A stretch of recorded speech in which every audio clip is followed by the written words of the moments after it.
যেটা ফ্রেশার্স ভাই বোনেরা আমাদের এখানে আছে, আবারও বলছি, ভুল দিকে ভুল এনারা এনারা রাজনীতির স্বার্থে এত নিচে নামতে পারেন যে নিজেদের ছেলে মেয়েরও এনারা গলা কেটে দিতে পারেন।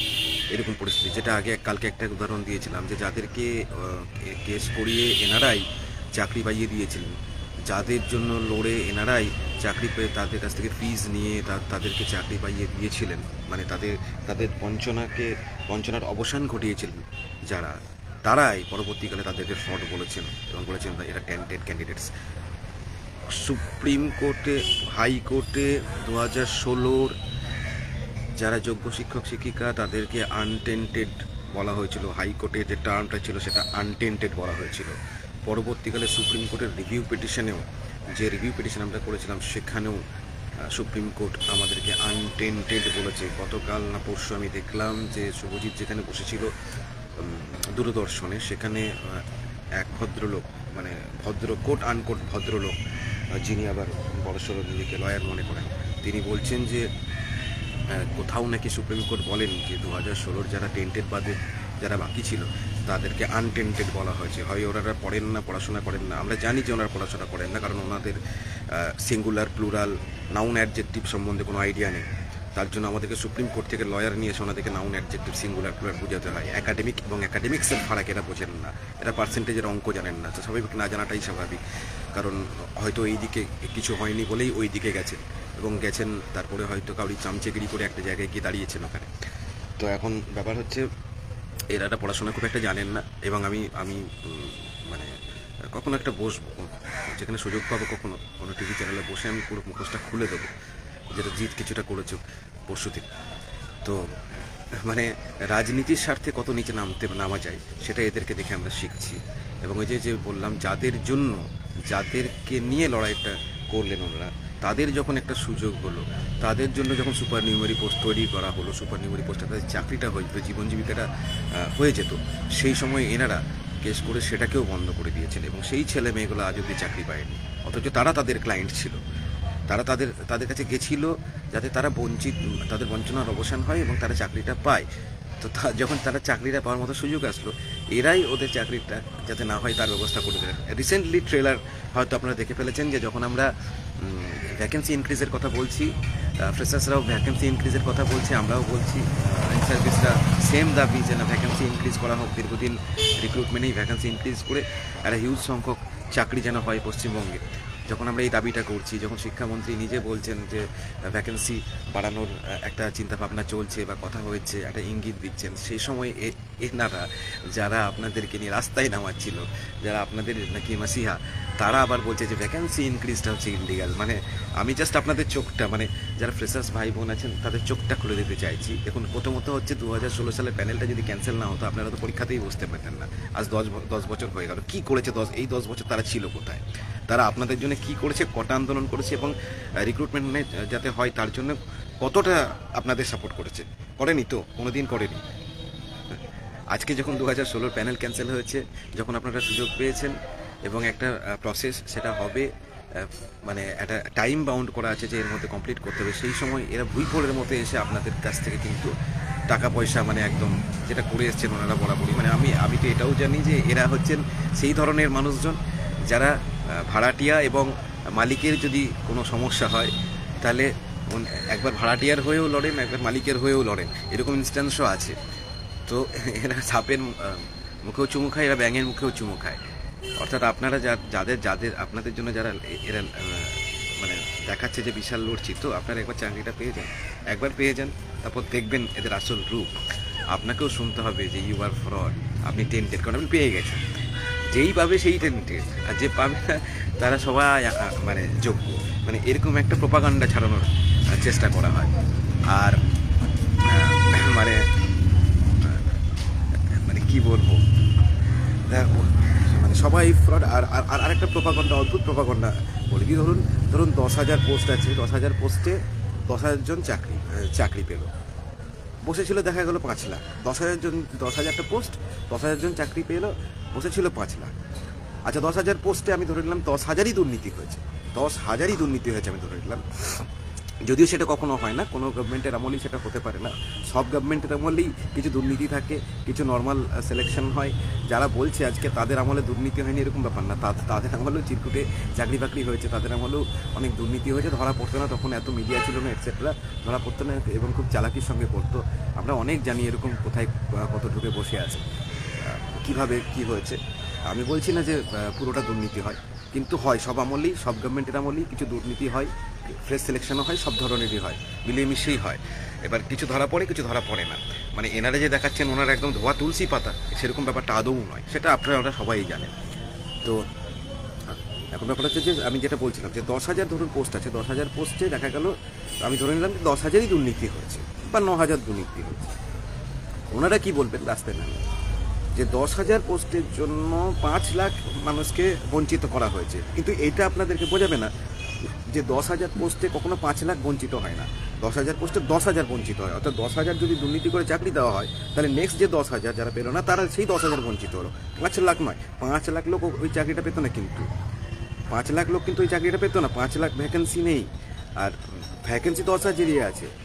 মানে সবাই যে পরীক্ষা দিয়েছে সবাই যে পেয়ে যাবে, সবাই যে একদম বিশাল মানে পড়াশোনা করার ব্যাপারটা তা নয়, অটোমেটিক্যালি অনেকে বাদ যাবে। কিন্তু এদের প্রমাণটা হচ্ছে যে 10,000-এর জন্য 5 লাখ বঞ্চিত হয়ে গেছে। মানে কি 5 লাখ এই সংখ্যাটাকে সঙ্গে নেওয়া, যাতে করে ভোট বাক্সে এই আঙুলটা কাজে লাগে, ওই 5 লাখের আঙুলটা কাজে লাগে, এই হচ্ছে এদের রাজনীতি। অ্যাকচুয়ালি ওইভাবে হয় না। যদি কোনো একটা প্যানেলে দুর্নীতি হয়ে থাকে, যে সংখ্যক দুর্নীতিটা হয়েছে ততজন মানুষ বঞ্চিত হয়েছে। অর্থাৎ আমাদের 2016 ক্ষেত্রে যে টেন্টেড ক্যান্ডিডেট যারা ছিল তাদের জন্য ওয়েটিং ক্যান্ডিডেটস যারা গান্ধীমূর্তির পাদদেশে বসেছিলেন তারা বঞ্চিত হয়েছেন। এমন কেউ বঞ্চিত হননি যারা আদৌ পরীক্ষাটা পাসই করতে পারেননি। প্যানেলে থাকা ওই ওয়েটিং ক্যান্ডিডেটগুলো বঞ্চিত হয়েছে, যারা চাকরিটা পায়নি। ওর যে 5 লাখতম র্যাঙ্ক করেছিল বা 4 লাখতম র্যাঙ্ক করেছিল সে কিন্তু বঞ্চিত হয়নি, কারণ সে এমনিতেও পেতো না। তো এই যে প্রোপাগান্ডাটা ছড়ানোর চেষ্টা করা হয় না, এটা মানে আপনারা বুঝবেন। হোক হোক রিক্রুটমেন্ট প্রসেসটা আরেকটু এগোক, আপনাদের হোক, 9-10-এ প্রচুর ফ্রেশার্স ডাক পান, তারপর বুঝতে পারবেন যখন যাবে আপনিই তাদের ক্লায়েন্ট, আপনি তা মানে বুঝতে পারবেন যে আমি কি বলতে চাইছি এবং কিভাবে জিনিসটা চলে। মানে এখানকার রাজনীতি কতটা ডিস্ট্রাকটিভ এবং মানুষের গলায় পা তুলে দেবে, রক্তাক্ত হয়ে যাক, মানুষ মরে যাক। মানে সুবল মারা গেছে, টিচার আনটেন্টেড টিচার সুবল মারা গেছে, আমাদের আরও 6-7 জন টিচার্স মারা গেছে, কিছু এসে যায় না এনাতে। কারণ কি আমরা রাজনীতি করতে দিইনি। এনারা যে আরে প্যানেলটা ক্যান্সেল, এরা বলেছিলেন যে প্যানেলটা ক্যান্সেল হয়ে গেলেই আমরা ঝান্ডা নিয়ে আপনাদের সঙ্গে চলে আসবো। মানে এরকমও অফার এসছিল, খাবার আসতো, বায়ো টয়লেট আসতো, আমরা সেগুলো রিজেক্ট করেছি, কারণ আমরা কখনো চাইনি আমাদের এই আন্দোলনটা বা আমাদের লড়াইটা কখনো পলিটিক্যাল হয়। তাই আমাদেরকে মানে এইরকম একটা সিচুয়েশনে ফেলে দিয়ে সবাই মিলে তারপর সেটার একটা এনক্যাশমেন্ট করতে চেয়েছিল, তারা এনক্যাশ করতে চেয়েছিল, মানে আমাদের পাশে দাঁড়ানোর ভান করে, কিন্তু আমরা সেটা হতে দিইনি। তাই আমাদের উপর এদের এত রাগ, কারণ না এদের বায়ো টয়লেট নিয়েছি, না এদের খাবার নিয়েছি, না এদেরকে আমাদের ওখানে আসতে দিয়েছি। আমাদের লড়াইটা পুরোপুরি অ্যাপলিটিক্যাল ছিল, নন পলিটিক্যাল ছিল। মানে আমরা কোনো রাজনীতিকে আমাদের সঙ্গে ঢুকতে দিইনি। এইটা হচ্ছে সব থেকে বড় রাগ এদের, সব থেকে বড় রাগ। ওই জন্য আমাদের উপর এত রাগ এদের। তাই এরা গিয়ে বলে যে অল আর ফ্রড, সেই জন্যে বলে, কারণ এদেরকে আমরা রাজনীতি করতে দিইনি আমাদেরকে নিয়ে। আমাদের লড়াইটা আমরা নিজেরা লড়েছি এবং যথেষ্ট সাংঘাতিকভাবে লড়েছি। বা আমাদের হ্যাটসঅ্যাপ আমার 2016 যারা টিচার ছিলেন, যারা পিটিশনার ছিলেন, তারা যে লড়াইটা লড়েছেন না, এই লড়াই ভারতবর্ষ কোনো দিন দেখেনি।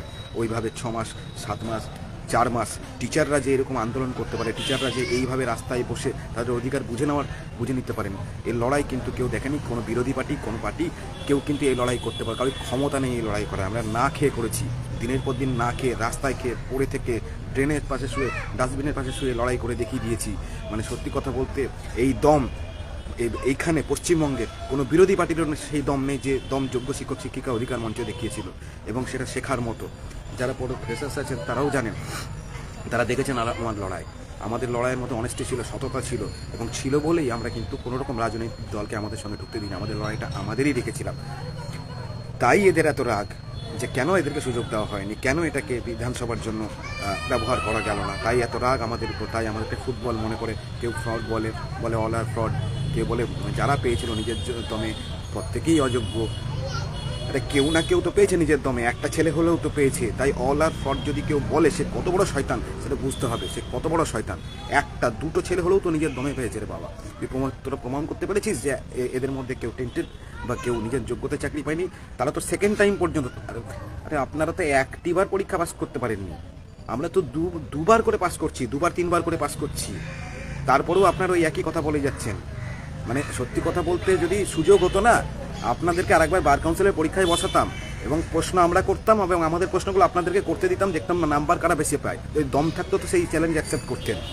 আমি এখনও দম নিয়ে বলতে পারি এই পরীক্ষা যদি 5 বার হয় আমি 5 বারই বলতে 5 বারই পাস করতে পারবো, কিন্তু আমি জানি যে আপনাদেরকে বার কাউন্সিলের পরীক্ষা যদি আরেকবার বসায় না, আপনাদের বাবার 7 দিন ওই পরীক্ষাটা পাস করবেন, অথচ আপনি লোককে এদিক ওদিক গিয়ে এই অযোগ্য সে অযোগ্য করে বেড়াচ্ছেন। দম থাকলে কোনোদিন সামনাসামনি হবে টিভি চ্যানেলে বসে আপনার প্রশ্ন আমি বানাবো, আমার প্রশ্ন আপনি বানাবেন, দেখবো কে পাস করতে পারে। আর কত যোগ্য মানুষ বিভিন্ন জায়গায় আদালতে এখানে সেখানে অফিস খুলে বসে আছে, আমরাও দেখি হবে, কোনো একদিন হবে। সুযোগ আসলে তখন দেখা যাবে পশ্চিমবঙ্গের কতগুলো যোগ্য মানুষ কতগুলো যোগ্য জায়গায় বসে আছে।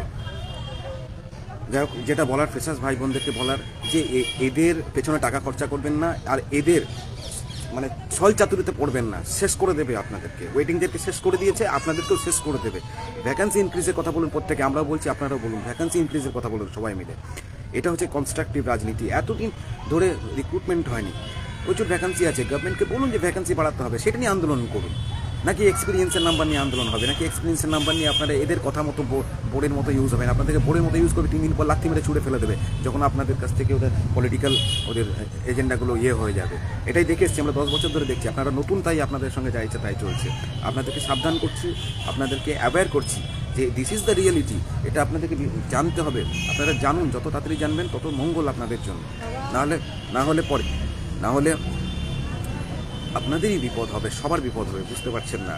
মানে আপনারা যেদিনই চাকরিটা পেয়ে যাবেন, ফ্রেশার্স ভাই বোনদের যেদিনই আপনারা চাকরিটা পাবেন না নিজের যোগ্যতায়, সেদিনই এরা আবার যাবে ওখানে গিয়ে বলবে যে এই প্যানেলও ক্যান্সেল করতে হবে, তার কারণ হচ্ছে যারা পেয়েছে তারা সবাই অযোগ্য আর যারা পায়নি তারা সবাই যোগ্য।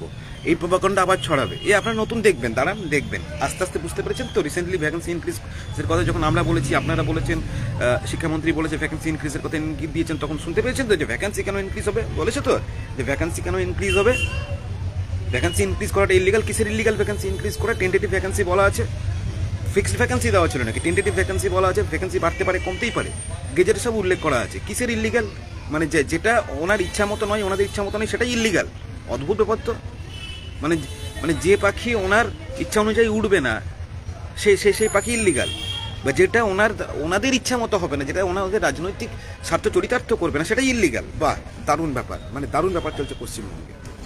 আমি এগুলো নিয়ে কথা বলি না সাধারণত, সব বুঝি, বলি না, কিন্তু এই দেখে না মেজাজ খারাপ হয়ে যাচ্ছে এদের এই মানে নোংরামিগুলো দেখে। মানে এমনি এদের অবস্থা এরকম না, মানে এরা ফসিলস হয়ে যাবে, আর 2 দিন পর ফসিলস হয়ে যাবে এরা। দেখবেন, আমরা রাজনৈতিক ব্যক্তিত্ব নয় যে এইগুলো নিয়ে কথা বলবো, কিন্তু বলতে বাধ্য করা হচ্ছে। এমনভাবে আমাদেরকে নিয়ে রাজনীতি হয়েছে না আজ 6 মাস 7 মাস 1 বছর ধরে, যে আমাদেরকে রাজনৈতিক একটা সিচুয়েশনে ফেলে দিয়ে আমাদেরকে রাজনৈতিক বক্তার মতো বক্তৃতা দিতে বাধ্য করানো হচ্ছে। মানে আমরা বরাবর ছোটো থেকে বলে এসেছি যে আমি ভাই রাজনীতির সঙ্গে জড়িত নই, আমার ভাই রাজনীতি ভালো লাগে না। কিন্তু এই যে রাজনীতি ভালো লাগে না, তার মানে এই নয় যে রাজনীতি এসে আমার সর্বনাশ করবে না। আমি দরজা বন্ধ করে রাজনীতি না করলেও রাজনীতি এসে জানলা দিয়ে ঢুকে আমার সর্বনাশ করে দিয়ে চলে গেছে। সেই জন্য আমার কথাগুলোর মধ্যে থেকে মনে হতে পারে যে রাজনৈতিক হয়তো কিছুটা আছে। তার কারণ হচ্ছে আমাদেরকে নিয়ে আজ 1 বছর ধরে রাজনীতি হয়ে যাচ্ছে, এবং এই রাজনীতির ফলে আজকে অনেকগুলো টিচার মৃত, অনেকগুলো বাচ্চা তারা অনাথ। যন্ত্রণাগুলো আমরা বুঝি, এই যন্ত্রণাগুলো আমরা বুঝি। আমাদের নিয়ে রাজনীতি হয়েছে, তাই আমাদেরকে রাজনৈতিক কথা বলতে হচ্ছে, যাতে এই যন্ত্রণা, এই সমস্যার মধ্যে অন্য কাউকে যেতে না হয়। কালকে আমাদের 15,000 ক্যান্ডিডেট আমরা লড়াই করেছি, দেখা যাবে হয়তো এদের চক্করে আবার পরবর্তীকালে 35,000 ক্যান্ডিডেটকে বসে, যদি 35,000 নিয়োগ হয়, তাহলে 35,000কে বসে আবার সেই একই লড়াই লড়তে হবে, এবং শুধু নতুন যারা আছেন ভাই বোনেরা তাদেরকে এসে আমাদের পেছনে বসতে হবে। এই সিচুয়েশন হতে চলেছে। আবার যদি এখন থেকে যদি আপনার প্রতিবাদ না করেন, এখন থেকে যদি আপনারা বাস্তবটা না বুঝতে পারেন, যাই হোক, অনেক কথা বললাম, এত কথা বলার প্রয়োজন নয়, হয়তো মাঝে মধ্যে আবেগপ্রবণ হয়ে পড়ি। মানে এত যন্ত্রণার মধ্যে দিয়ে আমরা সবাই গেছি না, কাছের মানুষগুলোকে মরতে দেখেছি, মার্কেটে দেখেছি, হসপিটালাইজ হতে দেখেছি, অনেকে ডাক পাননি, তাদের যে টেনশন, তাদের যে মানে কষ্ট, যারা যোগ্য শিক্ষক অনেকে ডাক পাননি, ডকুমেন্ট ভেরিফিকেশন 11, 12, 9, 10 হয়তো পাবেন, কিন্তু তাদের যে একটা টেনশনের মধ্যে আছে, তারা যে নর্মাল নেই, সেটা তো বুঝতে পারছি, নিজের চোখে দেখছি। I can feel that pain. তাই হয়তো এতগুলো কথা বলে যাচ্ছি যে এই যে পশ্চিমবঙ্গে যে রাজনীতি যেটা চলছে, this needs to be change. এইভাবে রাজনীতি হতে পারে না, মানে শকুনের মতো রাজনীতি হওয়া উচিত নয় যে কখন একটা লাশ পড়বে আর সেইটার আমি টুকরে খাবো, এই রাজনীতি। বাঁচানোর রাজনীতি নেই, পাশে দাঁড়ানোর রাজনীতি নেই, লাশ পড়বে, রক্তাক্ত হবে, সেইখান থেকে আমি মানে পলিটিক্যাল ফায়দা তুলবো।